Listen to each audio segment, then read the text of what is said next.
Hello and good morning. How are you doing today, Carmen? Good morning, Arrow. I'm well. Thank you for having me on. Oh, listen to your energy. It sounds like you're about to play a joke on me. It's the British version, right? Having me on. I guess what I mean. Thank you for inviting me. I'm very happy to be here. That's so funny you bring that up because, being in radio, I've always been taught that we're not talking to people, we're talking with people. You're having a conversation. You're not. And so that's interesting that you bring that up. And I love that side of your heart. When it comes to storytelling or story sharing, let's put it that way, how is it that you're able to receive these stories and turn them into basically a street speak attitude of today? Because you know how today is. It is just filled with so much judgment. I know. I know. You know what? I'm old. I don't care anymore. Yeah, right. But, boo. So what I see is I spend my life, really, this is true, trawling through old tomes, Tomes, old books, old anthologies, collections of stories. I probably have 2,000 books that are all folklore, fairy tale, myths, and legends. And no, I have not read them all, but I've read many, most of them, I would say. And I'm always looking for books that seem like they would take children to either a fun place, a wise place, or a place of safety. Mm-hmm. Does that make sense? It does, because I do want to know. I openly admit there's something that I'm missing in this story, and I felt like I needed to talk with you to find out what is it that I'm missing in this, because it reminds me so much of the woman that swallowed the fly. I guess she's going to die, so therefore she eats the cat, and then she eats this and she eats that. What is the story of Carina? All right, so it's called a cumulative tale, and stop your calls. We have a winner. Thank you for playing. All right, Arrow. First of all, that's exactly what it is. You put your finger on it. A cumulative story builds on itself. It's also, this is the house that Jack built. Yeah. This is the grain inside there, and so forth. All right. So children, these are mnemonic. They're meant to help children with memory. So they were told so that you would learn how to remember. Because remember, we used to read. I say remember. Haha.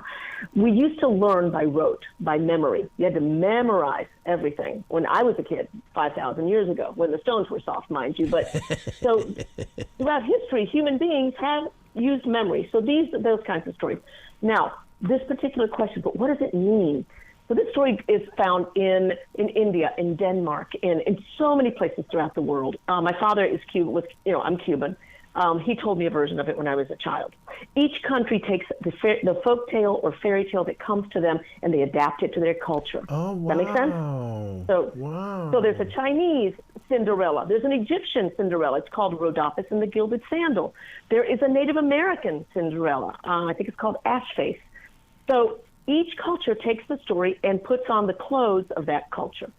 Why did I choose this one? Well, for two things. One, because I love that particular frame. There's also a circular frame. There are many. Like, you end up where you started. Like, if you give a mouse a cookie, he's going to want a glass of milk.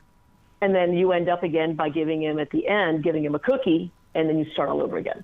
So, but for cumulative stories, it sometimes doesn't matter how it ends. Like the old woman who swallowed a fly, right? It doesn't matter so much that perhaps she'll die. It's actually kind of horrid, but many children's early picture books were pretty awful, actually.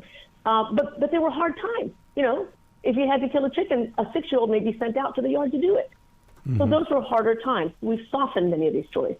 This story is about two things, I think. This is just my opinion. Everybody takes what they think they see in a fairy tale or a folk tale. I think it's about being really wary about who you invite to dinner when you're a parent. Okay, number one. Number two, it's to not underestimate the power of small, clever things. Because in the end, it's two very small things who use not strength but strategy in order to teach the cat a lesson and release the prisoners, as it were. Great story, isn't it? Really, when you when you unpack it, it's a great story. You open up my heart to look at it in a way of going, wait a second here. Carina actually, she was challenged, or the cat was challenged in a way, but she didn't let that stand in the way. I'm going to go where I need to go, but you're not going to get in my way. I will hold our time together, but the thing is that I'm not going to let me be weighed down by this moment that really kind of could have weighed me down. You know what I mean? Well, that's an interesting take. I hadn't thought of it that way, honestly. Yeah. I see her more as a ravenous creature. And yes, she is very much, you get out of my way. But, she tends to, into the stories, I have to think about that. That's interesting. What I read was that Carina, we all have a life that's filled with people that tend to get in the way, and we'll sit down and we'll go, well, I'm not going any further. But Carina teaches people that, no, keep moving. You're still going to hold on to that moment, but just keep moving. Well, that's interesting. And I never stand, speaking of, in the way of a person's different interpretation of a story, because I find really curious things. That's not mine. I find her as pretty horrid, actually. Not so much that she won't back down, because I love that in a character, but when I do that in a book, it's generally a small character who is very powerless and will not back down.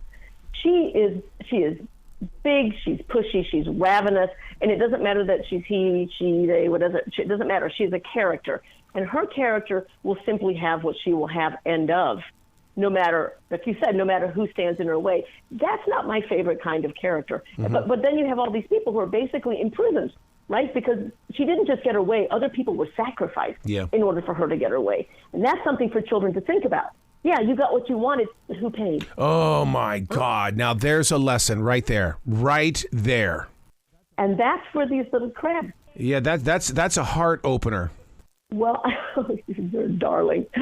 Well, if you look back over the book, you'll also see that the little crabs are almost always in the illustrations in the background, hidden somewhere watching. It makes me think of Monsters, Inc. What was her name? Watching, always watching. You have that paperwork? So I see them as, to me, they're the characters that are often kind of quiet, whether in an office setting, in a school, in a neighborhood, in whatever, in any situation where something bad is happening, and they're thinking, they're observers, and they're strategizers. They're a little bit they know they can't possibly take on this creature, so they're thinking, and because there are two of them, and remember, I work in metaphor, so these are my thoughts. That doesn't mean you have to think this way, but as the writer, to me, they formed an alliance. We're stronger together. Yep. As an alliance, when we have others. And the book was dedicated to a young group of very wonderful pacifist, nonviolent young Cubans who are in the island now trying to exact some democratic change. And that's what it's dedicated to. And so, if you want to see a metaphor there, maybe it's there, maybe it isn't. So who am I to say? So then when the people or the things inside Carina are set free, do you see that as human lives being set free in Cuba? Oh, that was a direct question, you naughty boy.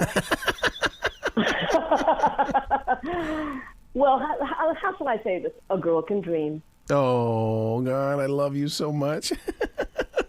I love you, too. Oh, man. I love you, too. All right, this has been great. Oh, my gosh. 10 minutes with you is not enough. We need to get together and have a real conversation, because I do love where your heart is, and I just love how you're taking things, because I would love to get your interpretation of London Bridges, because when I found out that it was about dark times, too, it's like, oh, my God. Oh, my goodness. Oh, yeah, the plague. Yeah, we need to talk sometime just about stories. That'd be lovely. Oh. Thank you so much for having me here. Oh, my goodness, you're a doll. You be brilliant today, okay? Oh, you all right, well, same to you. Done. You've done it.